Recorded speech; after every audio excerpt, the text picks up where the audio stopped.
तरफ से अस्सलाम अलैकुम। और आपको आपके कायद मोहम्मद नवाज शरीफ, मोहम्मद शहबाज शरीफ और हमजा शहबाज शरीफ की तरफ से भी अस्सलाम अलैकुम। बहावलपुर वालों, आज आपने कमाल कर दिया, कमाल कर दिया, माशाअल्लाह। तकरीर मैं बाद में करूंगी, पहले मेरे साथ मिलकर बहावलपुर जिंदाबाद का नारा लगा दो। बहावलपुर जिंदाबाद, बहावलपुर जिंदाबाद। आपको पता है कि मैं तकरीबन 2 बजे सऊद मजीद साहब के घर से निकली थी।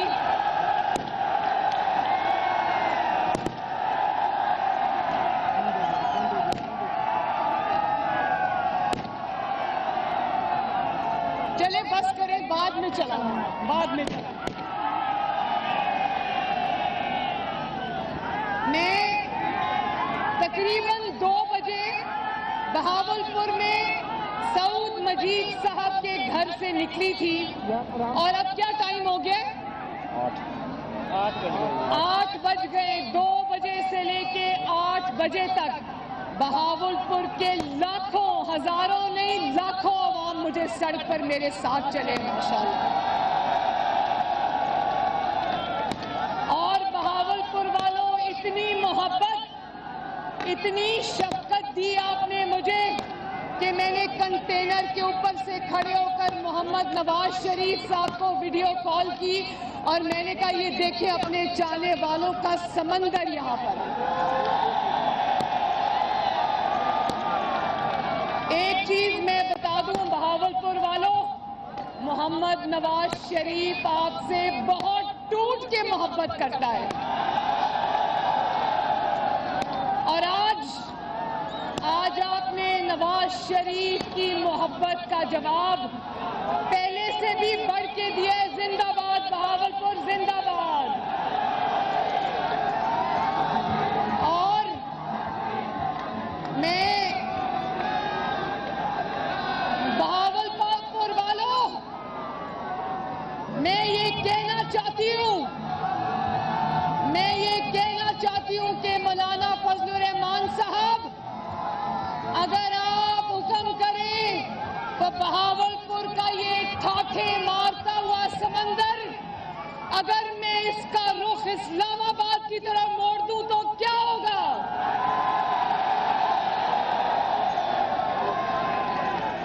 महंगाई के तंग आए हुए, पहले मुझे ये बताओ हाथ उठा के कि महंगाई से कौन कौन तंग आया हुआ है? तो अगर जमहूरियत के चाहने वाले वोट को इज्जत दो का नारा लगाकर वोट को इज्जत छीनने के लिए बेताब, अगर इस समंदर को आज मैं इस्लामाबाद की तरफ मोड़ दूं तो जाली वजीर आजम याद रखे, उसको मुंह छुपाने की जगह नहीं मिलेगी। और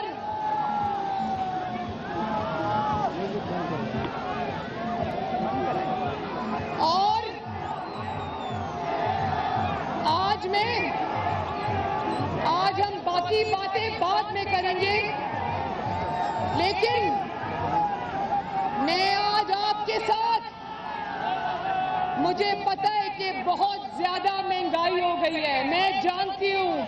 मुझे नवाज शरीफ साहब ने कहा कि बहावलपुर जाओ और लोगों की तकलीफ का एहसास करते हुए उनके साथ खड़ी हो और उनको बताओ कि मैं अपने लोगों के लिए जो महंगाई से पिस रहे हैं, जो इस जाली हुकूमत की नालायकी से पिस रहे हैं, मैं उनके लिए लड़ूंगा और इंशाअल्लाह उनका हक उनको दिलवा के रहूंगा।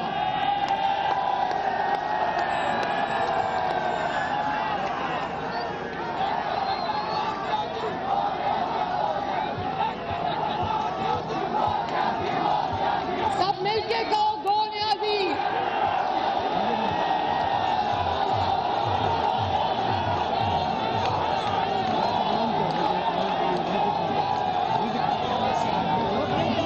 तराने बंद करें, तराने बंद करें, तराने बंद करें। ये म्यूजिक वाले तराने बंद करें और तराने बंद करें और तवज्जो से बात करें। जरा मुझे बताना, इंशाअल्लाह ताला बहावलपुर ने आज फैसला सुना दिया है। इस हुकूमत के दिन अब गिने जा चुके हैं इंशाअल्लाह। तो बहावलपुर वालों जरा ये भी बता दो कि इन जाली असेंबलियों में बैठे रही या इस्तीफा दे दें।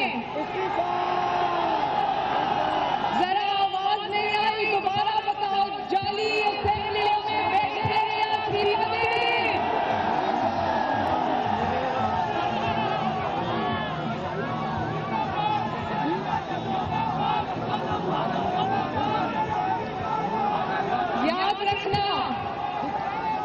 याद रखना, जिस दिन पीडीएम ने इस्तीफे दे दिए उस दिन इस हुकूमत का काम इंशाअल्लाह ताला तमाम हो जाएगा।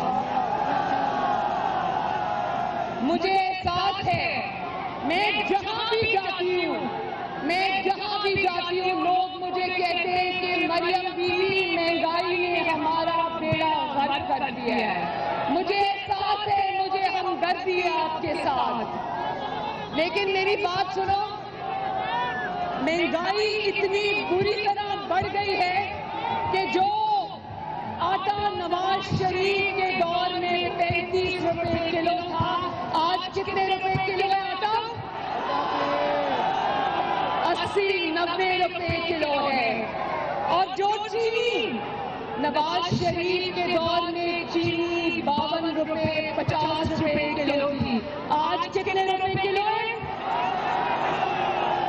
120 रुपए किलो है। और बिजली और गैस की कीमतें हर रोज बढ़ रही हैं। और मैं ये भी बता दूं कि ऐलान हो चुका है, IMF ने कहा है कि बिजली की कीमतें 25% बढ़ानी पड़ेंगी।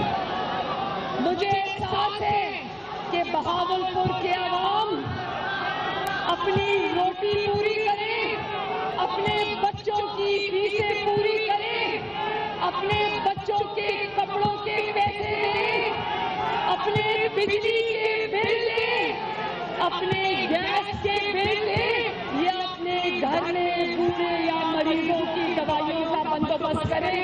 मुझे एहसास है बहावलपुर वालों, मुझे एहसास है।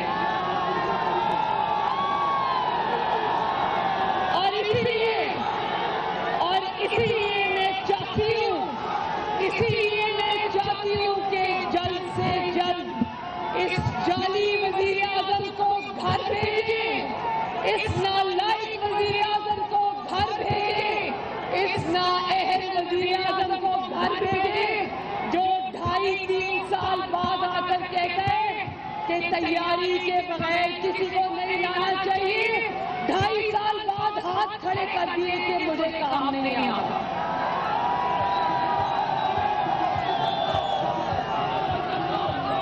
और मुर्गी की कीमतें कहां से कहां पहुंच गई है। और मुर्गी को छोड़ो, मैं इस मुल्क में अब कोई सब्जी खाने के काबिल में नहीं है। माश की दाल की कीमत 250 रुपए किलो है, 250 रुपए किलो। मुझे एहसास है मेरे बहावलपुर के भाइयों, बहनों, बुजुर्गों, आपकी बेटी मरियम नवाज शरीफ को आपका एहसास है। और यही एहसास आज हम सबको खींच कर आपके पास लेकर आए। लेकिन याद रखना,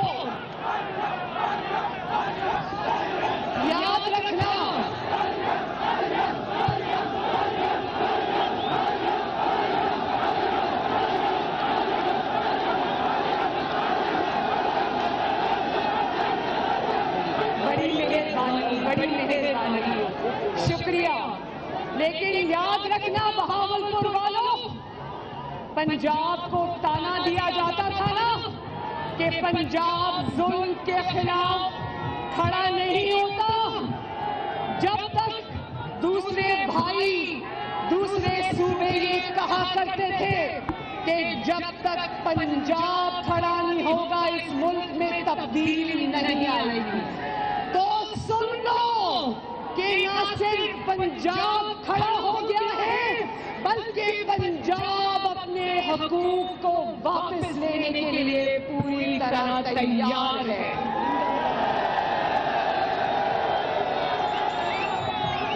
और जानते हो ना, ये बात जानते हो ना कि जब पंजाब खड़ा हो जाता है तो किसकी टांगे कांपती है, पता है ना?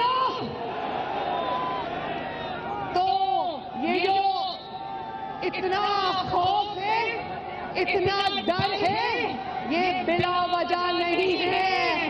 एस्टैब्लिशमेंट भी देख रही है, सिलेक्टर्स भी देख रहे हैं और सिलेक्टेड भी देख रहा है कि पंजाब के अवाम खड़े हो चुके हैं। माशाअल्लाह,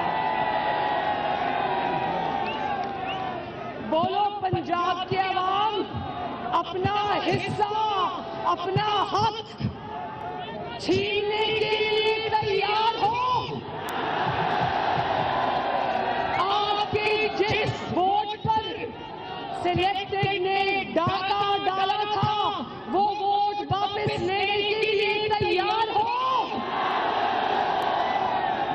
इस जाली हुकूमत को घर भेजने के लिए तैयार हो।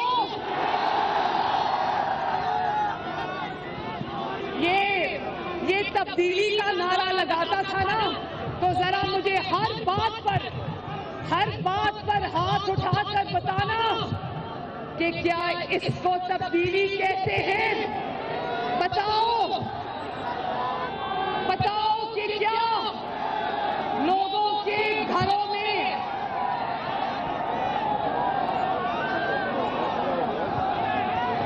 ध्यान से चोट ना लग जाए। क्या हो गया? बस ये तो चल ही नहीं रहा, बंद हो गया। इसको ऑन कर दें, ये नहीं चल रहा। हेलो,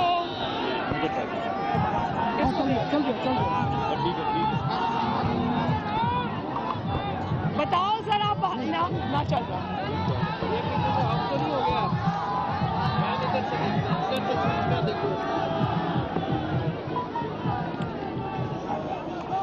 हेलो यार, इसके ऊपर बटन होता क्या हो गया? ऊपर बटन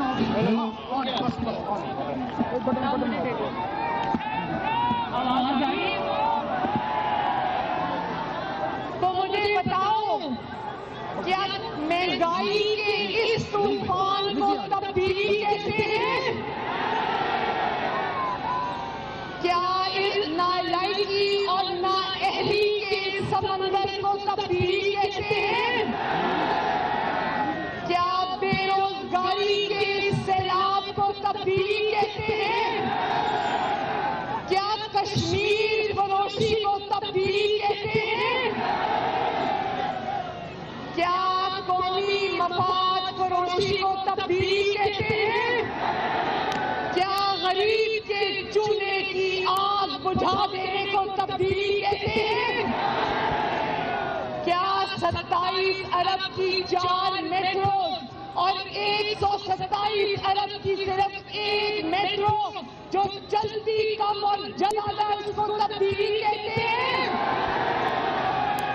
क्या 120 रुपए किलो चीनी को तब्दीली कहते हैं?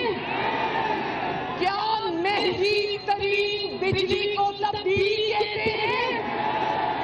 क्या महंगी तरीन गैस को जो आती नहीं है उसको तब्दीली कहते हैं? क्या LNG पर 122 अरब के ढांचे को तब्दीली कहते हैं? क्या आटा चीनी चोरी को तब्दीली कहते हैं? क्या आटा चीनी LNG माफिया को तब्दीली कहते हैं? क्या ताबेदारी को तब्दीली कहते हैं? क्या दवाइयों की कीमतों में होशरुबा इजाफे को तब्दीली कहते हैं? क्या दवाइयों में डकैतियां करने वालों को इनामात और वज़ारतें देने को तब्दीली कहते हैं? क्या गरीब की झोंपड़ी को गिरा देने और बनी गाला के एकड़ों पर फैले महल को रेगुलराइज कराने को तब्दीली कहते हैं? क्या लाकानूनियत को तब्दीली कहते हैं? मुझे बहुत अफसोस से ये कहना पड़ता है कि आज मैंने देखा इस्लामाबाद में कल रात को 22 साल के एक लड़के को, जो उबर का ड्राइवर था और मेहनत करके अपने घर वालों का पेट पालता था, उसको पुलिस ने सामने से गोलियां मारकर मार दिया। और यकीन करो वो तहरीके इंसाफ का मानने वाला था, उसके लिए किसी तहरीके इंसाफ को, जालिम वज़ीर आज़म को आवाज उठाने की जरूरत नहीं हुई। हम आवाज उठा रहे इस 22 साल बच्चे को, जिसको इस्लामाबाद की सड़कों पर शहीद कर दिया गया। इसी तरह बलूचिस्तान में आज कई कान में कोयले की कान में काम करने वाले कारकुन आज शहीद हो गए। किसी की कान पर झूठ नहीं गिरी। मैं ये जानती हूँ, बताओ मुझे, क्या इस बेहिस हुकूमत को तब्दीली कहते हैं? और फिर कहता है, और फिर बार बार ये बात कहता है कि फौज जानती है मैं करप्ट नहीं हूँ। बार बार ये कहता है कि फौज जानती है मैं करप्ट नहीं हूँ। तुम 2 लाख रुपया तनख्वाह लेते हो और 300 कनाल का महल चलाते हो, जहां तुमने दर्जनों नौकर रखे हुए हैं। ये पैसा तुम्हारे पास कहां से आता है? और फिर भी तुम जानते हो कि फौज कहती है कि मैं करप्ट नहीं हूं।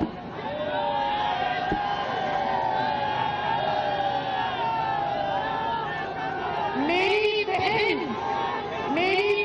जिसको अलीमा बाजी कहते हैं, उसने करोड़ों का ब्लैक का पैसा वाइट कर लिया, लेकिन ये कहता है कि फौज जानती है मैं करप्ट नहीं हूं। गंदम, चीनी और LNG पर डाका डाला, जेबें भरी, लेकिन फौज जानती है कि मैं करप्ट नहीं हूं। दिल्ली की सुनामी में वो दरख्त पता नहीं कहां लगे जो किसी को नजर नहीं आ रहे, लेकिन फौज जानती है कि मैं करप्ट नहीं हूं। 27 अरब की मेट्रो को ये 127 अरब का बनाता है और फौज जानती है कि मैं करप्ट नहीं हूं। मुझे अरबों रुपए की बैरूनी फंडिंग हुई, इस्राइल से, इंडिया से फंडिंग हुई, जिसके ऊपर आज इलेक्शन कमीशन ऑफ पाकिस्तान में मैं सांप बनकर बैठा हूं और इस इंक्वायरी को आगे बढ़ने नहीं देता। भावलपुर वालों जरा बताना कि ये जो ECP के अंदर फॉरेन फंडिंग का केस है, ये इसको आगे क्यों नहीं बढ़ने देता? क्यों नहीं बढ़ने देता?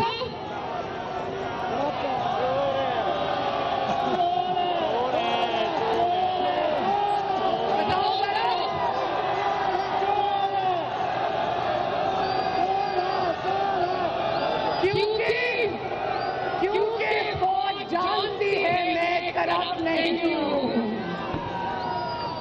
गरीब मरीजों का खून निचोड़ लिया, दवाई 500% महंगी हो गई और सारा पैसा इसकी जेब में गया, इसकी दोस्तों की जेब में गया, लेकिन फौज जानती है मैं करप्ट नहीं हूं।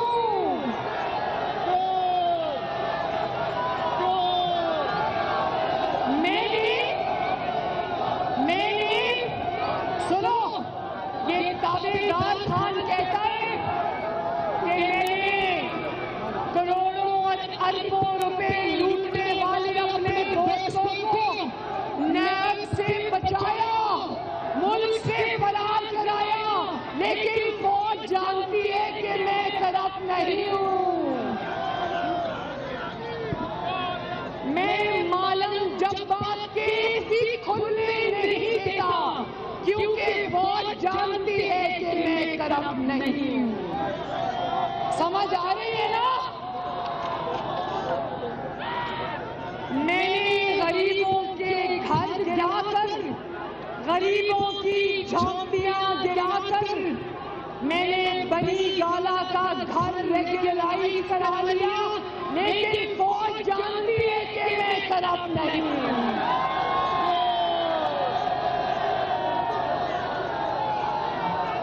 मेरी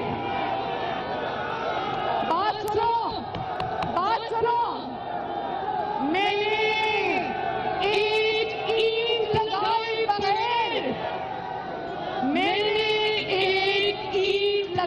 बगैर, एक ईंट, दो ईंटें नहीं, एक ईंट लगाए बगैर मैंने पाकिस्तान की तारीख के कर्जे दुगने कर दिए, लेकिन फौज जानती है कि मैं, हाँ, गरीब रोटी को तरस गया, नौजवान नौकरी को तरस गया, बच्चे अपनी फीसों को तरस गए, घर वाले अपनी गैस के बिजली के बिल देने को तरस गए, और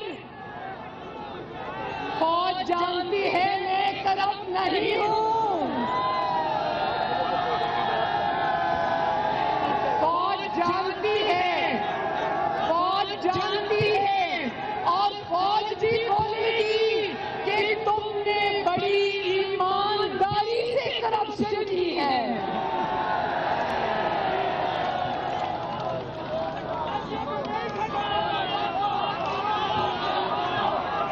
और ये देखो, एक मिनट, और ये देखो, ये कौन खड़ा है?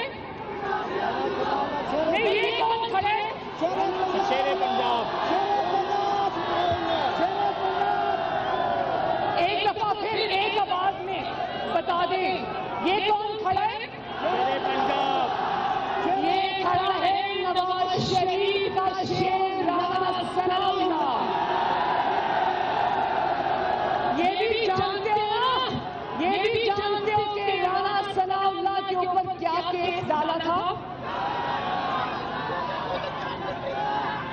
और कल इंटरव्यू में, वैसे मैं सुनती नहीं, पढ़ती हूँ, क्योंकि इसकी बातें मेरे से सुनी नहीं जाती, मैंने सुना, कहता है कि राणा सनाउल्लाह पर मान गया कि मैंने झूठा केस बनाया था, कहता है कि मेरे कैबिनेट ने बना दिया था, मुझे थोड़ी पता था सच्चा और झूठा है। तो बहावलपुर वालों, राणा सनाउल्लाह के सच्चे और झूठे होने का नहीं पता था, लेकिन जनरल आसिम सलीम बाजवा के इतने बड़े बड़े सबूत नजर नहीं आते। पिज़्ज़ा,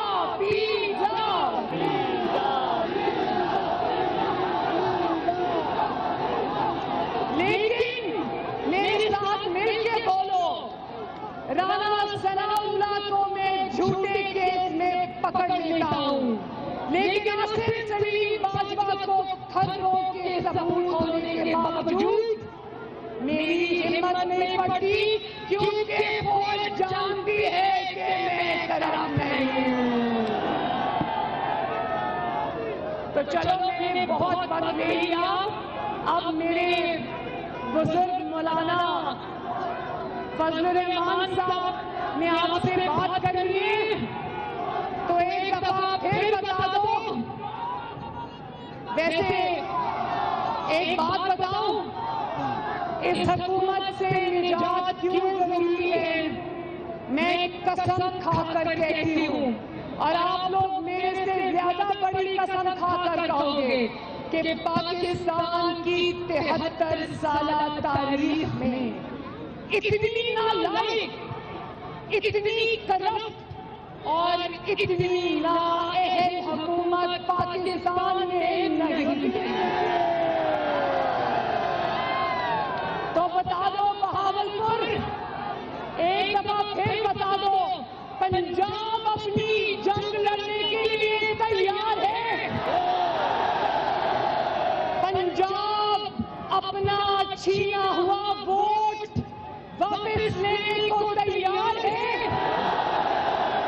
पंजाब दूसरे सूबों की जंग लड़ने को तैयार है। पंजाब विफाक की जंग लड़ने को तैयार है। पंजाब पाकिस्तान को इस नाअहल और करप्ट आदमी से निजात देने के लिए तैयार है। और अगर मरियम नवाज शरीफ आपको कॉल देगी तो इस्लामाबाद की तरफ मार्च करोगे, लड़ोगे, बैठोगे, अपना हक छीनोगे। जिंदाबाद बहावलपुर, जिंदाबाद मेरा सोना पंजाब, जिंदाबाद नवाज शरीफ, शहबाज शरीफ, हमजा शहबाज और मेरे साथ मिलकर आखिर में पाकिस्तान जिंदाबाद का नारा लगा दो। पाकिस्तान